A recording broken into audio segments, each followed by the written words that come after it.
दोस्तों, आज की ये कहानी आपको दिखाएगी कि जब मौत सामने खड़ी हो तो इंसान अपनी जान बचाने के लिए किस हद तक जा सकता है। तो चलिए शुरू करते हैं। 30 साल की महिला जिसका नाम सोफी है, बार के अंदर आती है। उसके शरीर से एक खास सुगंध फैल रही थी। एक भिखारी जिसका नाम केन है खुद को रोक न सका और पास चला आया और उसकी खुशबू में खो गया। अचानक गोली चलने की आवाज हुई। दरवाजे पर खड़े एक आदमी के सिर में गोली लगने से वो गिर पड़ा। सड़क पर लोग घबराकर भागने लगे। बार के अंदर के ग्राहक भी हैरान रह गए। उन्होंने कांच की खिड़की से देखा कि जमीन पर गिरा आदमी अभी भी तड़प रहा है, शायद उसमें जान बाकी है। सिर्फ बार का सफाई कर्मी सबके मना करने के बावजूद दौड़कर बाहर गया, लेकिन तभी एक और गोली चली जो सिर के पार हो गई। सफाई कर्मी भी गिर पड़ा। चीख पुकार मच गई और लोग दरवाजे से दूर भागकर कहीं छिप गए। बाहर शांति होने के बाद उन्होंने टीवी खोला ताकि बाहर की खबर मिल सके, लेकिन टीवी पर तो अब भी नाच गाना चल रहा था। शहर के बीचों बीच हुई इस गोलीबारी की कोई खबर नहीं थी। तभी एक मोटी महिला जिसका नाम मारिया था ने पीछे मुड़कर देखा तो डर से सन्न रह गई। जो 2 लाशें अभी पड़ी थीं वो गायब थीं, यहाँ तक कि खून का धब्बा भी नहीं था। सबने अंदाजा लगाना शुरू किया।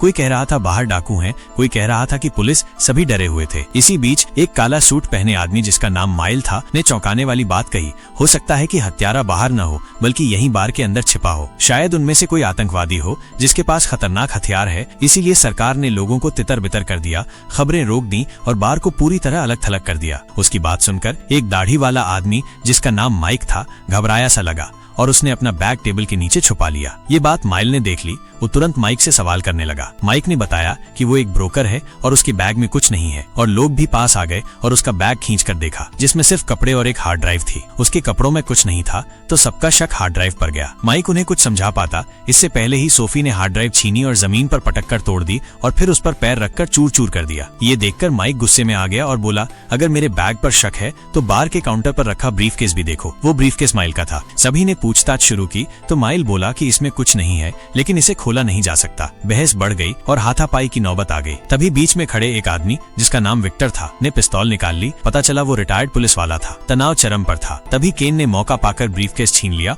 और लॉक खोल दिया। अंदर महिलाओं के अंडरगारमेंट्स थे। सब हैरान रह गए कि बाहर से चमकदार दिखने वाला माइल अंदर से इतना अजीब निकला। तभी जोर जोर से दरवाजा पीटने की आवाज आई। आवाज बाथरूम से आ रही थी। जब दरवाजा तोड़ा गया तो एक मोटा आदमी टॉयलेट की तरफ मुंह करके बेहोश पड़ा था। सिर्फ सोफी ने हिम्मत करके अंदर जाकर झुककर देखा। उसके पास एक बड़ा इंजेक्शन पड़ा था और उसके कान से खून निकल रहा था। इसी बीच बार के बाहर एक पुलिस कार आकर रुकी। सभी लोगों को लगा कि अब बच गए। वे खिड़की पर झुककर चिल्लाने लगे कि हमें बचाओ, लेकिन पुलिस ने ध्यान ही नहीं दिया बल्कि बार के बाहर की ओर टायर रखकर उनमें आग लगा दी। तभी टीवी पर आखिरकार बार की खबर चली। समाचार में कहा गया कि शहर के बीचों बीच आग लगी है और पुलिस व फायर ब्रिगेड हालात संभाल रहे हैं। ये बात सुनकर सभी लोग सन्न रह गए। सबसे डरावनी बात तो ये थी, जो मोटा आदमी कुछ देर पहले बाथरूम में पड़ा था वो अब बिना आवाज किए उन सबके पीछे खड़ा था। इस आदमी का चेहरा सूजा हुआ था। आंखें बाहर की ओर निकली हुई, पुतलियां गहराई में धसी हुई, कानों से ताजा खून बह रहा था। शरीर का संतुलन खोते ही जोर से जमीन पर गिर पड़ा। जब लोग उसकी मदद करना चाहते थे तभी उसके फोन से कुछ फोटोज सामने आए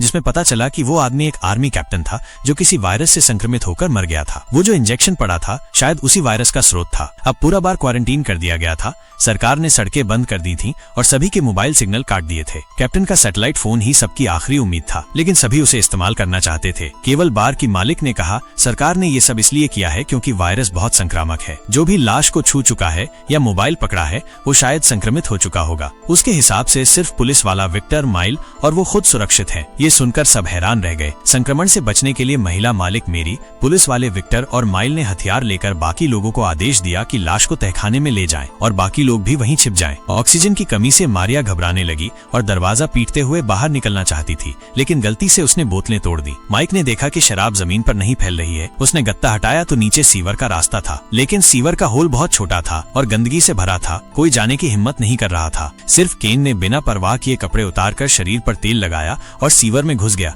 लेकिन उसका आधा शरीर बीच में फंस गया। माइक उसके कंधे पर पैर रखकर धक्का देता रहा, फिर भी हिला नहीं। तभी ऊपर से गोलियों की आवाज आई। ऊपर के 3 लोगों को मार डाला और बार में आग लगा दी। अब जो तहखाना पहले मौत का फंदा लग रहा था वही सुरक्षित जगह बन गया, लेकिन हवा की कमी अब भी थी। सीवर का रास्ता खुलने पर ही हवा आ सकती थी। सबने मिलकर केन को खींचा और आखिरकार उसे बाहर निकाल लिया, लेकिन ऑक्सीजन की कमी से मारिया ने जलते दरवाजे को छू लिया और गंभीर रूप से जल गई और गिर पड़ी। सोफी ने तेल से उसका घाव साफ किया और टॉयलेट पेपर से बांध दिया। उन्होंने ऊपर जाकर देखना चाहा। माइक ने झाड़ू से दरवाजा तोड़ा और उसने पहले ही जलती पिस्तौल उठाकर कमर में छुपा ली। सोफी ने भी लोहे की प्लेट के नीचे से मोबाइल निकाला और मैसेज देखे। पता चला कि इंजेक्शन में वायरस नहीं बल्कि वैक्सीन थी। कैप्टन बस देर से इंजेक्शन लेने के कारण मरा था। संदेश अधूरा था, लेकिन उसने अंदाजा लगाया कि कैप्टन के पास 4 और वैक्सीन थी। तभी केन ने पहले ही वैक्सीन वाली सिरिंज ढूंढ ली। अब समस्या थी, बार में 5 लोग थे और वैक्सीन सिर्फ 4। इनमें से किसी एक को जरूर मरना था। केन ने बिना कुछ सोचे एक इंजेक्शन अपने हाथ में लगा लिया। माइक ने गुस्से में आकर उसे दीवार पर पटकने लगा, लेकिन केन ने उसके हाथ पर काट लिया और पिस्तौल छीन ली। इस झगड़े में एक इंजेक्शन तहखाने में गिर गया। मारिया के हाथ जले होने के कारण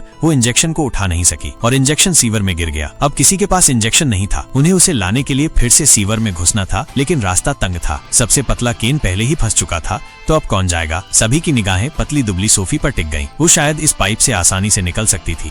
एक आदमी सोफी के शरीर पर तेल मल रहा था ताकि वो एक बेहद तंग पाइप में घुस सके। महिला ने पूरी ताकत से खुद को नीचे धकेला, लेकिन पहले उसका निचला हिस्सा फंस गया, फिर ऊपरी हिस्सा। अच्छा हुआ कि बाकी लोगों ने मदद की और अंत में वो खतरनाक तरीके से सीवर के गंदे पानी में गिर पड़ी। वो तेजी से तैरकर एक सिरिंज ढूंढ लाई और किनारे चढ़ गई। तभी माइक ने उससे कहा कि सिरिंज को तार से बांध दे, लेकिन उसने मना कर दिया। उसे भरोसा नहीं था कि ये लोग उसके लिए एक सिरिंज बचाएंगे। सोफी ने भी माइक की बात ठुकरा दी, इसलिए तहखाने में मौजूद लोग मजबूर हो गए और पास की लोहे की पाइप निकालकर सीवर को तोड़ने लगे। सोफी को एक मोड़ पर निकास का रास्ता मिल गया। कुछ देर बाद जियोबाओ, केन और माइक एक एक करके कपड़े उतारकर तेल लगाकर सीवर से होकर आ गए। मारिया सबसे आखिर में थी। उसकी कमर का साइज सीवर के होल से बड़ा था, इसलिए वो बीच में अटक कर टांगे इधर उधर मार रही थी। लेकिन तभी माइक ने केन को पकड़ लिया ताकि पिस्तौल छीन सके। केन भी पीछे हटने वाला नहीं था। दोनों पानी में भिड़ गए। अचानक गोली की आवाज आई, पानी शांत हो गया। किनारे पर खड़े 3 लोगों ने सिर्फ माइक को पिस्तौल लेकर ऊपर आते देखा। केन कहीं नहीं था। सबको लगा कि वो मर चुका है। माइक ने सोफी से सिरिंज मांगी,